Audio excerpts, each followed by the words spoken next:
Durante esta semana, sabem que as pessoas têm alguma dificuldade de concentração, e eu tenho um bocadinho de dificuldade de concentração. Às vezes, as melhores ideias não chegam quando nós estamos à procura delas. E acontece muitas vezes estar em atividades do dia-a-dia e a pensar sobre alguma coisa que não tem a ver com o que estou a fazer. Isso cria muitos problemas. Por exemplo, quando a minha mulher me está a dar recados e eu não estou a ouvir o que ela está a dizer, porque estou a pensar outra coisa. Mas aconteceu-me esta semana, estava a ver as notícias e estava a pensar na nossa lição. E estava naquele momento a pensar, como é que se introduz uma lição tão rica como esta? Uma lição que fala sobre o amor de Deus, que tem um texto bíblico, que nós vamos ler já de imediato, que tem um texto bíblico que refere uma imagem. E a imagem que o texto bíblico refere, que o profeta Isaías inspiradamente apresentou como o amor de Deus, é a imagem de uma mãe. Eu vou ler aqui algumas versões diferentes da Bíblia relativamente ao texto que está em Isaías 49:15. Os irmãos podem abrir, por favor, nas vossas Bíblias, Isaías 49:15, que é o texto base da nossa lição. Por exemplo, a nossa Bíblia mais comum de uso, normalmente nós usamos mais, a Almeida Revista e Corrigida, diz: pode uma mulher esquecer-se tanto do filho que cria, que se não compadeça dele, do filho do seu ventre? Mas ainda que esta se esquecesse, eu todavia me não esquecerei de ti. E realçam-se aqui algumas palavras que nós não usamos todos os dias. A palavra compadecer, a palavra ventre, que tem um significado muito profundo, que Deus está aqui a dizer-nos, é que mesmo que uma mulher que é responsável pela criação do seu filho, e esta palavra ventre significa uma coisa, é que só as mães realmente é que tiveram os seus filhos dentro de si próprias. Os pais não tiveram isso, os irmãos não têm isso, os casais não têm isso. Nós, por muito que amemos alguém, só as mães é que em relação aos seus filhos os tiveram dentro de si. E isto, eu não consigo pensar em algo que seja tão íntimo como uma vida a ser gerada dentro de um outro corpo. E, portanto, isto é a maternidade. É este exemplo que Deus nos está a dar. E está a dizer, apesar disso, mesmo que uma mãe se esqueça, eu não me vou esquecer de ti. Outra versão, por exemplo, a versão da Nova Versão Internacional diz: pode uma mulher esquecer-se do filho que ainda mama, ou seja, que é bebê, que é pequenino, de maneira que não se compadeça do filho do seu ventre? Mas ainda que essa se esquecesse, eu não me esquecerei de ti. Aqui já não veio ao filho que cria, tem um elemento também de muita proximidade, de muita cumplicidade, que é o dar de mamar.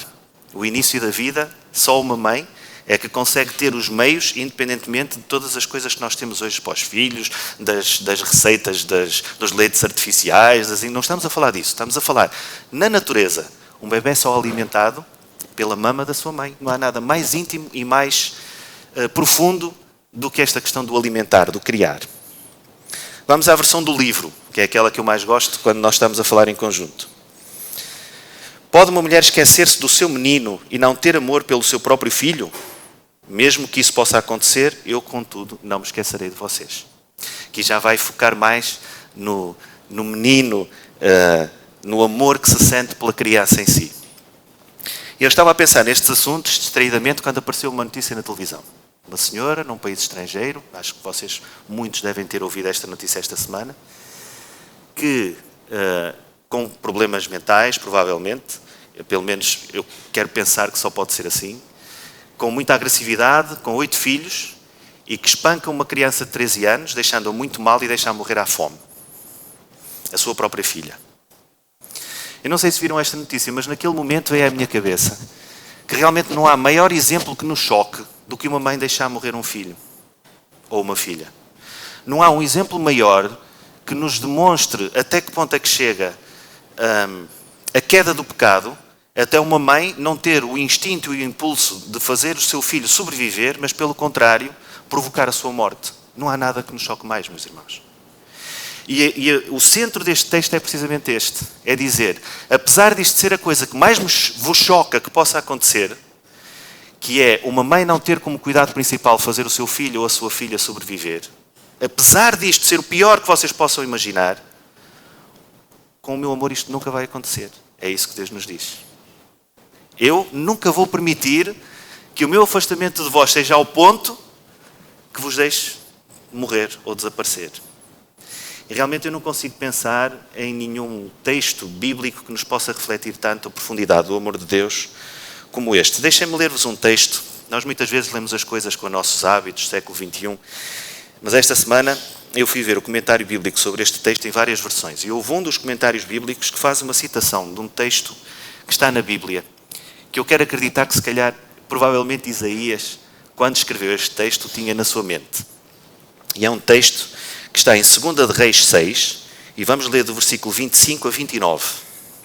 Eu peço desculpa, o texto é muito duro, é muito agressivo, mas onde eu estou a tentar que nós cheguemos juntos é ao estado em que o pecado nos levou para compreender que nós temos dificuldade em também compreender a profundidade do amor de Deus. 2 de Reis 6, 28 a 29, é um texto que tem o cerco de Samaria como contexto. Samaria tinha sido cercada pelo rei da Síria, chamado Ben-Hadad. E este rei tinha levado a cidade a um ponto em que as pessoas não tinham nada para comer. E havia o que acontece em tempos de grande crise.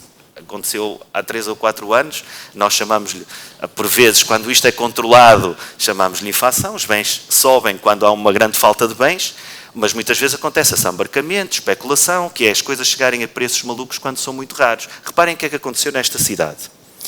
Havia uma grande fome em Samaria, e como o cerco continuava, não havia mais comida na cidade. A cabeça de um jumento estava a ser vendida por 80 peças de prata, e uma porção de esterco de pombo custava 5 peças de prata. Um dia, quando o rei de Israel passava pela muralha da cidade, uma mulher gritou para ele: "Meu rei, socorre-me." E ele respondeu: "Se o Senhor não te ajudar, de onde é que eu posso tirar socorro para ti? Da eira, ou seja, da colheita? Do lagar, ou seja, do azeite?" Estavam vazios, não havia. Então a mulher contou ao rei: esta mulher, portanto uma segunda mulher de uma história, "Dá-me o teu filho para que o comamos hoje e amanhã comeremos o meu." Eu cozinhei o meu filho e nós comemos. E no dia seguinte eu disse-lhe: "Dá-me o teu filho para que o comamos." E ela escondeu. Esta é uma história da Bíblia que não está aqui por acaso. Eu sei que é muito fácil nós irmos aos Evangelhos, nós irmos às promessas de Deus, nós olharmos para as coisas positivas que existem, mas ao não ler exemplos que se passaram na história e que inspiradamente ficaram registados, nós compreendemos uma coisa muito simples. O pecado, o ódio, a guerra, a discriminação em relação às outras pessoas levam a situações limite. E a situações em que as pessoas se veem em determinados pontos que é ou matamos, ou morremos, ou arranjamos uma solução para sobreviver. E quando não se tomam decisões segundo os princípios, acontecem coisas como estas. O que estava a acontecer naquele ponto é que as mães estavam a permitir que os seus filhos fossem dados em alimentação para os adultos sobreviverem. Ou seja, o próprio exemplo que Deus nos dá de um amor de mãe é a própria Bíblia que demonstra que até as mães falham. E que situações limite levam a que o desespero humano faça com que os seres humanos falhem. Por isso é que o texto é tão importante que diga mesmo. Mesmo no maior exemplo de amor que existe entre os seres humanos, que é de uma mãe com um filho, mesmo que isso falhe, Deus nunca se esquece de nós. O texto, reparem, isto é importante nós termos noção, porque ao ler rapidamente parece que Deus está a comparar o amor, e até a lição vai um bocadinho nesse sentido, desculpem dizer isso. Parece que Deus está a comparar o amor dele por nós com o amor de uma mãe por um filho. É verdade que está a usar essa imagem, mas não está a comparar, não está a dizer tal como uma mãe, não está lá tal. Tal como uma mãe ama o seu filho, não diz lá isso. Diz mesmo que uma mãe se esqueça, que um filho esteja longe e que a mãe já não se lembre dele, que um filho ou uma filha tenham feito, desculpem o que eu vou dizer, tenham feito de tal forma asneiras que os pais não os consigam perdoar. Mesmo que filhos e filhas tenham errado de tal maneira que os pais tenham vergonha deles, mesmo que estas coisas aconteçam em termos humanos, Deus não atua assim. Nunca vai querer o nosso mal, nunca vai desistir de nós, nunca se vai envergonhar de nós. Estão a ver porque é que este exemplo nos choca tanto? E mesmo quando nós usamos a palavra ventre, já como sociedade, infelizmente, e eu não vou utilizar isto como polémica, vou ter uma frase muito curta, mesmo esta ideia de ter uma criança no ventre hoje em dia é muito desvalorizada. E nós já não discutimos se é correto ou não que seja interrompido, mas já discutimos quando é que deve ser interrompido, que uma criança esteja no ventre. E desta maneira vamos achando que é normal que o possamos discutir, sem julgar nenhum tipo de exceção que seja altamente justificada ou um erro que alguém possa ter cometido na vida. Eu não estou a julgar isso, estou a dizer que como sociedade já discutimos isso como se fosse uma coisa natural. E já discutimos o direito das pessoas que querem objetar a fazer elas próprias um ato que seja uma interrupção de uma criança num ventre. Como sociedade é este ponto que estamos a chegar. O exemplo maior de um amor entre dois seres humanos é uma mãe e um filho ou uma filha. E Deus disse, mesmo esse exemplo é imperfeito. E mesmo que uma mãe se esqueça, eu nunca me vou esquecer. É um texto muito bonito, não é, meus queridos irmãos? É um texto, de facto, fora de série. Também gostava que nós pudéssemos ler o Salmo 27:10, que é um salmo que a lição, é um textinho que a lição não cita, mas que os comentários bíblicos citam, porque o rei Davi teve muito esta situação, e numa situação de angústia ele teve a noção de que Deus de facto é o nosso único amparo. Isto é muito complicado nós compreendermos, porque nós ao longo da nossa vida vamos crescendo com a ideia que temos sempre alguém que nos proteja. Os nossos pais, os nossos avós, o nosso marido ou a nossa mulher, a nossa comunidade, a nossa igreja, os nossos anciãos, os nossos pastores, nós estamos sempre à espera da proteção de alguém. E se calhar a verdadeira maturidade espiritual não quer dizer que as pessoas não sejam boas para nós, ou que nós não possamos confiar nos seres humanos, não é nada disso. Mas há um limite da confiança que podemos ter nos seres humanos. E David compreendeu isso. O Salmo 27:10 diz, quando o meu pai e a minha mãe me desampararem, então o Senhor me recolherá. Deus é o último rácio, o último refúgio que nós temos, mesmo quando tudo falha. É muito difícil nós usarmos estes termos sobre a maternidade, a paternidade, por exemplo, para alguém que não conheceu mãe ou pai. É verdade. Alguém que por qualquer razão não teve uma mãe ou um pai que possa ter dado amor suficiente que necessitasse. Eu estou-me a recordar, por exemplo, dos testes que fizeram, infelizmente, numa ditadura muito dura, na Roménia há muitos anos atrás, de crianças que nasciam sem nenhum contacto físico. Elas nasciam e só eram alimentadas, ninguém lhes pegava, ninguém lhes dava carinho, e os graves efeitos que isso produzia na vida futura deles. É difícil de explicar o caráter de Deus a pessoas que não têm uma imagem de maternidade e paternidade. Mas não é impossível, porque de facto o que a Bíblia nos ensina é que mesmo os nossos pais, as nossas mães, podem nos falhar e Deus não falha. E deixar isso, se calhar, como pais, é das maiores coisas que podemos ensinar aos nossos filhos. É que eles continuam a ter a verdadeira pessoa que cuida deles, mesmo quando nós não cuidamos devidamente. Mas qual é o pai, qual é a mãe que quer estar sempre a apontar-se a si como falha? Olha, eu vou falhar, tua mãe vai falhar, os teus avós não são o teu exemplo. Isto é muito difícil, há idades para a gente dizer estas coisas. Mas se chegarem a uma maturidade em que compreendam que só Deus realmente é o único que é perfeito e que nós temos que compreender o mesmo, de facto as coisas tornam-se mais fáceis. Nós vemos aí que há duas palavras, estou a entrar na lição do domingo, que é a lição que nos fala de Isaías 49:15, que tem a mesma raiz hebraica, e é muito curioso que nos expliquem isso desta forma. Duas palavras muito simples entre compaixão e útero. Eu não sei o que é que isto vos disse, não sei se algum de vocês gostava de partilhar alguma coisa sobre isto. Estas duas palavras em hebraico serem muito similares, compaixão e útero. É curioso, não é? Que Deus tenha utilizado uma imagem desta proteção de uma mãe que está a gerar um filho para nos dizer como é que Ele se compadece de nós. Eu penso que em relação ao versículo 49:15 podemos avançar um bocadinho. Não sei se gostariam de acrescentar alguma coisa, dizer alguma coisa. Sintam-se à vontade para interromper. Alguém pediu para falar? Sim, faz favor, Sónia. Esta imagem é alguma coisa que é das entranhas, que é do interior, que vem de lá mesmo de dentro. Portanto, o sentimento de amor às vezes é muito verbalizado, mas será que vem mesmo lá do fundo? E Deus tem um amor e a compaixão é certamente um ramo do amor, que é o sentir do fundo o problema do outro, a dor do outro, não é? Nós muitas vezes falamos da palavra empatia, não é? Mas até que ponto é mesmo lá do fundo que nós podemos fazer bem ao outro e não só verbalizar a palavra amor? Obrigado, Sónia. Houve uma coisa que eu me esqueci de dizer, mas que vou dizer agora, que eu penso que é importante. Eu não sei se meus queridos amigos e amigas tiveram a curiosidade de ir ver o contexto. Às vezes o contexto é muito importante nós vermos. O contexto do versículo 15 do capítulo 49 de Isaías. Porque nós temos muito esta tentação, que é legítima, é correta, de adaptarmos as promessas de Deus, que são coletivas, a nós individualmente. E é correto, nós podemos pegar neste texto 49:15 e dizer isto é para cada um de nós, sem dúvida nenhuma. Mas se nós lermos o capítulo 49, a partir do versículo 8, de facto Deus está a fazer uma promessa que é coletiva. É uma promessa para o seu povo. Eu posso ler um bocadinho, por exemplo, a partir do versículo 8. Diz: ainda ao Senhor, no tempo aceitável eu te ouvi e te socorri no dia da salvação.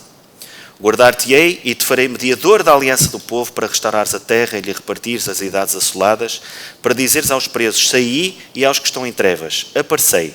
Eles pastarão nos caminhos e em todos os altos desnudos terão o seu pasto. E se continuarem a ler, vão ver que não terão fome, nem sede, nem a calma, nem o sol. Portanto, há uma promessa que está a ser feita, em primeiro lugar, à pessoa que está a falar, que é Isaías, depois ao povo, e que nós podemos tomar como nossa. Mas quando nós lemos tudo isto, nós vemos que, ao ser uma promessa coletiva, transforma cada um deles como responsável de anunciar essa promessa aos outros. Ou seja, nós podemos olhar para Isaías 49 e dizer: Deus está-me a dizer a mim que nunca me vai desamparar. Mas o contexto do capítulo diz outra coisa, é que a promessa é uma promessa coletiva. E a partir do momento que a recebemos, para a verdadeiramente tornar coletiva, o que é que temos que fazer? Partilhar. Porque é ao partilhá-la que nós também nos apoderamos dela. Não há, isto é muito complicado, não vou conseguir chegar lá, mas sabem, irmãos, eu na minha própria vida posso ser testemunha disso. É muito fácil, com coisas que me preocupem, eu entrar num certo stress emocional. Mais até numa ansiedade em relação ao futuro. Mas não há nada que me acalme mais o meu coração do que dizer a alguém na vida dessa pessoa que as coisas vão correr bem. Entendem onde eu quero chegar? É no exercício da fé, quando nós dizemos aos outros: tem confiança em Deus, vais ver que tudo vai correr bem. Mesmo que na nossa vida nós tenhamos dúvidas de como é que vai ser o futuro e como é que as coisas vão correr. Se nós alimentarmos nos outros a fé de que vai correr bem, nós começamos a acreditar mais nisso. Isto que eu estou a dizer, é natural que nós tenhamos dúvidas na nossa vida, meus queridos irmãos. Não é por termos lido aqui um texto de Isaías 49:15 que nós vamos sair daquela porta todos juntos com a certeza que Deus nunca nos vai desamparar. Isso era bom que fosse assim. Saíssemos todos daqui coletivamente a dizer: Deus nunca me vai desamparar. Eu posso ter um problema de saúde, posso ficar sem emprego, posso ter problemas com a minha família, o meu filho ou a minha filha podem não conversar comigo, mas Deus nunca me vai desamparar. E eu garanto-vos que vai haver momentos emocionais na nossa vida que nós, apesar de dizermos isso a nós próprios, vamos nos sentir frágeis e vamos nos sentir necessitados. Porque, embora as emoções de Deus, e nós vamos falar sobre isso, não sejam iguais às emoções dos homens, não estamos no mesmo nível, nós somos sujeitos às nossas emoções. E no pior sentido da palavra, às nossas paixões. E é no exercício de dizer aos outros que a vida deles vai correr bem que nós vamos acreditar que a nossa também vai, porque Deus está presente cá. Eu digo-vos isto com a dificuldade que tenho em fazer esta lição neste dia.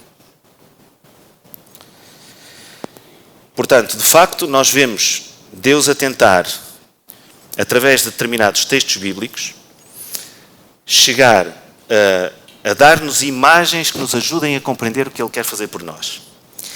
E um outro texto está em Oséias 11, nos versículos 1 e 9. Nós não vamos ler o texto todo, mas vamos ler aqui uma ou duas passagens que são muito interessantes para nós, que somos pais, se calhar para aqueles compreenderem que vão ser pais.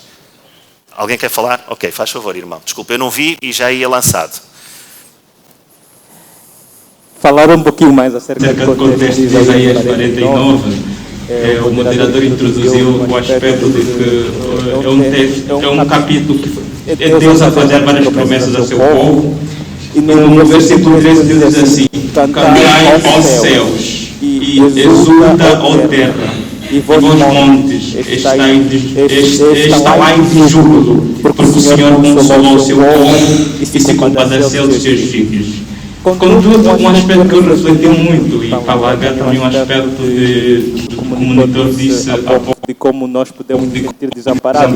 É que o versículo 15 é Deus, depois de Deus ter feito várias promessas até o versículo 13, Deus para para mostrar, digamos assim, surpreso com a visão que o povo tinha relativamente a ele. O versículo 14 diz assim: Mas Sião diz, o Senhor me desamparou, o meu Senhor se esqueceu de mim. Ou seja, Deus faz várias promessas, mas depois para dizer assim, mas eu vos tenho feito muito por vós, contudo vocês têm uma visão diferente, vocês acham que eu vos tenho abandonado.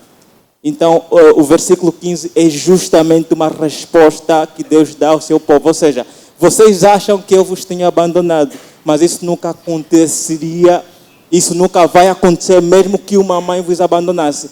Daí para introduzir um outro ponto que é justamente, ou seja, falar como Deus já disse, que existe uma diferença abismal entre o Deus nunca nos abandona e nós que nos sentimos abandonados por Ele.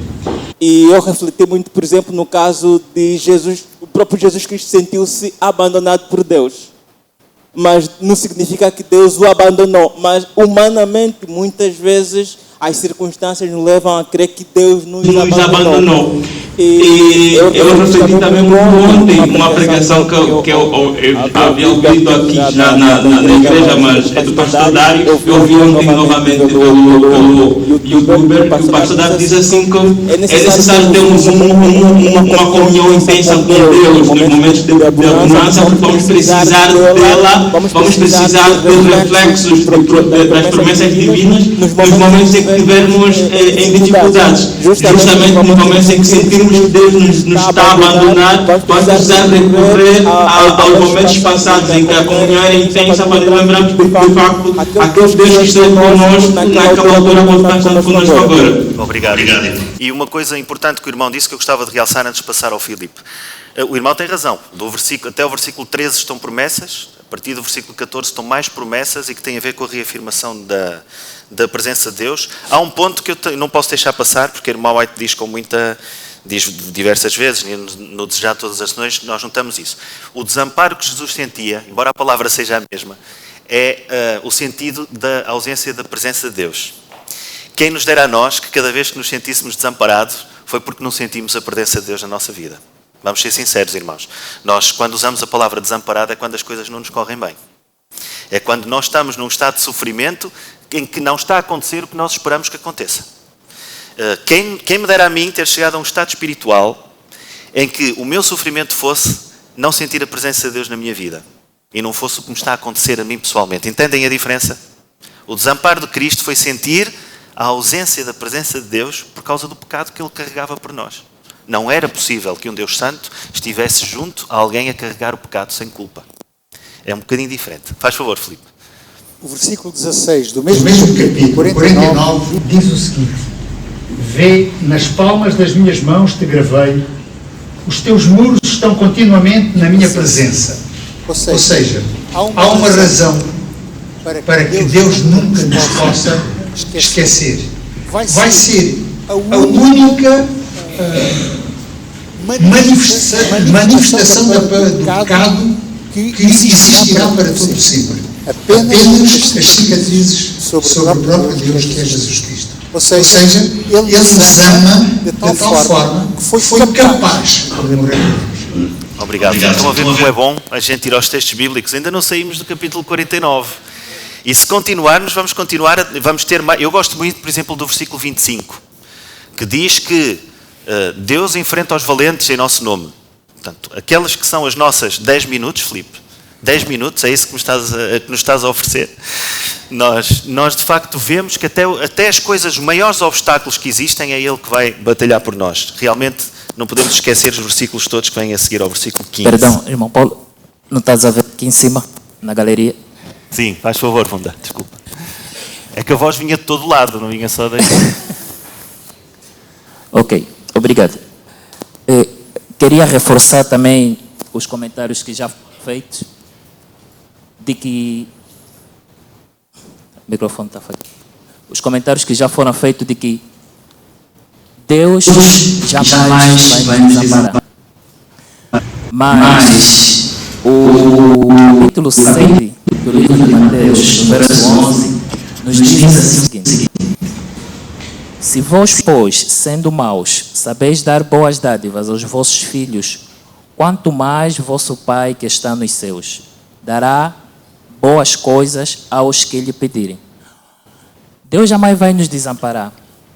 Deus estará sempre ao nosso lado, procurar nos confortar, mas é necessário que nós não deixemos de pedir. Conforme Jesus disse aqui, na última parte desse verso, Deus dará boas coisas aos que lhe pedirem. É necessário que a gente pede sempre a intervenção e a presença de Deus. Porque Deus jamais vai poder tomar a iniciativa sem que a gente pede. Muitas vezes a gente tem aflição, há pessoas que numa situação de acidente ou qualquer coisa parecida, ao clamarem, em vez de clamarem a Deus, clamam pela sua mãe ou pelo seu pai, acabam perdendo a vida. Mas é necessário a gente clamar a Deus para que Deus nos possa salvar. Obrigado. Obrigado, Bunda. Nós vamos acelerar 2 lições muito rápido, com uma frase em cada uma para resumir.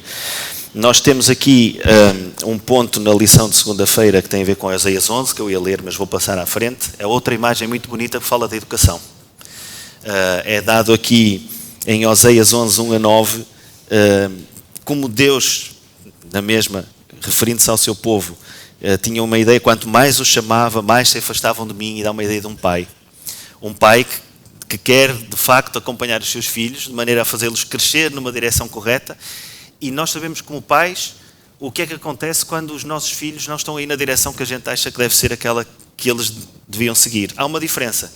É que nós, como pais, cometemos erros. E às vezes até a própria direção que nós sonhamos pode não ser a melhor. Mas Deus não comete esse erro. E de facto, mesmo uma imagem, eu estou sempre a fazer este contraste que a lição não faz, é que as imagens não são as coisas em si próprias. É isto que eu quero dizer. Pode ser uma excelente imagem. Deus encontrou o melhor possível. O amor de uma mãe para um filho. Mas falha. O amor de um pai que quer levar o seu filho. É uma excelente imagem. Mas falha. E Deus não falha. Portanto, está para lá do amor de uma mãe por um filho e está para lá da capacidade de um pai de conduzir o seu filho. Temos também um texto muito bonito, e não posso passá-lo muito à frente, mas resumindo, é Mateus 9,36, que diz o seguinte: vendo as multidões, Jesus teve compaixão delas, porque estavam aflitas e exaustas, como ovelhas que não têm pastor. Esta palavra compaixão é uma palavra que está ao longo de toda a lição. O título da lição é um Deus apaixonado e compassivo. E de facto nós vemos aqui vários textos na lição de terça-feira que nos demonstram o quanto Jesus devia sofrer, o quanto ele sofria, não é devia sofrer, o quanto Jesus sofria ao ver o sofrimento das pessoas à sua volta. Quer falar, Guida? Vou só terminar o pensamento. E nós vemos que o que este texto nos diz é que há 3 ações nelas, em todos os textos que nós vemos neste dia. É que Jesus sentia o que as pessoas sentiam, tinha empatia por elas, sentia o que elas sentiam, entristecia-se pela situação em que elas estavam, tinha misericórdia. Sabem o que quer dizer a palavra misericórdia? Tristeza no coração, vem do latim, misere incorde, tristeza no coração.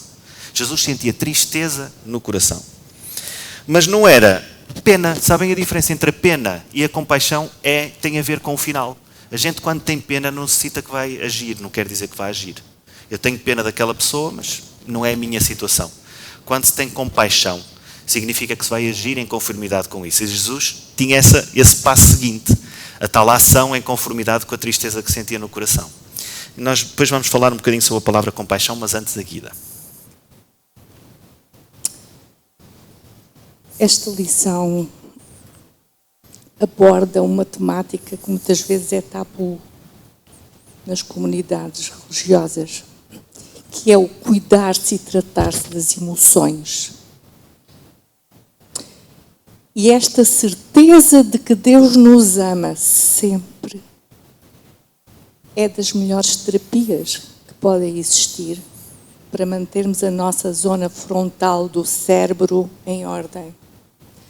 A ausência de emoções é uma coisa tremenda. Eu, ontem à noite, estava a ver umas fotografias e na fase final da vida da minha mãe, que tinha uma doença que lhe afetava o lobo frontal, o bisneto dela, que em uma situação normal seria um encanto, ela ignorou-o completamente. A expressão do rosto dela é que nem sequer o estava a ver. Ora, muitas destas mães que matam e destas situações loucas que nós ouvimos, tem muito a ver com a destruição do cérebro. O cérebro é destruído pelo mal, por drogas, por uma série... As drogas são mal, logicamente, por uma série de circunstâncias. E nós, como cristãos, temos também de fazer prevenção e tratar a nossa saúde mental, tratar as nossas emoções. Aprender da palavra do Senhor. Se alguém não teve o privilégio de estudar a lição esta semana, estamos sempre a tempo de estudar. E de tentar assimilar, pelo poder do Espírito Santo, este amor fantástico que restaura e que nos ajuda a superar circunstâncias de grande dor. E Jesus foi o exemplo máximo. Perdoa-me, mas era só... Não, fez muito bem e é muito importante que tenhamos essa imagem. Eu vou permitir que o pastor Rogério tenha uma última intervenção e depois vou finalizar. Está bem?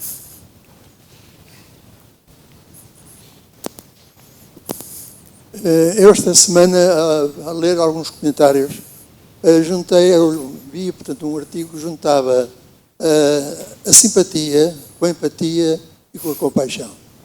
Portanto, a simpatia é quando nós, enfim, simpatizamos com uma pessoa, como é que está, então a saúde como vai, então está melhor. A empatia é quando nós largamos, portanto, as nossas emoções e nos colocamos no lugar do outro. A compaixão é agir. E isso Deus faz. Deus é simpático connosco, tem empatia para nós, mas tem uma grande compaixão. Obrigado, pastor Rogério. Eu não vou permitir que façamos mais, senão vamos nos estender. Agradeço muito as intervenções que vieram recolocar, digamos assim, na linha com que é importante que nós terminemos. Eu devo-vos dizer que eu gostei muito da lição de quarta-feira. Não é que todo o resto das lições não sejam boas, mas a Guida disse algo que é muito importante nós compreendermos. Esta questão das emoções, Deus criou-nos com as emoções. Aliás, desculpem a dizer isto, Deus quando criou, utilizou no final de cada dia uma expressão que revela emoção e no final da criação uma expressão que revela uma emoção ainda maior. Quando Deus diz,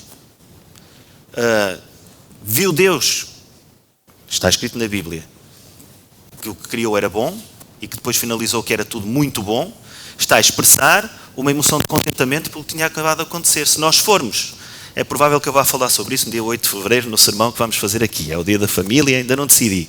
Mas se nós formos a Gênesis e quando nós vemos Adão a ver Eva pela primeira vez, a expressão que está lá no hebraico é: uau, esta finalmente é uma como eu. Uau, uau é uma emoção, é uma expressão. Portanto, nós não fomos criados desprovidos de emoções. O que, infelizmente, pela queda aconteceu foi que as emoções foram distorcidas. E, de facto, o que nós não podemos fazer, irmãos, é transformar... A Bíblia diz que nós fomos criados à imagem de Deus. E nós, infelizmente, transformamos Deus à nossa imagem.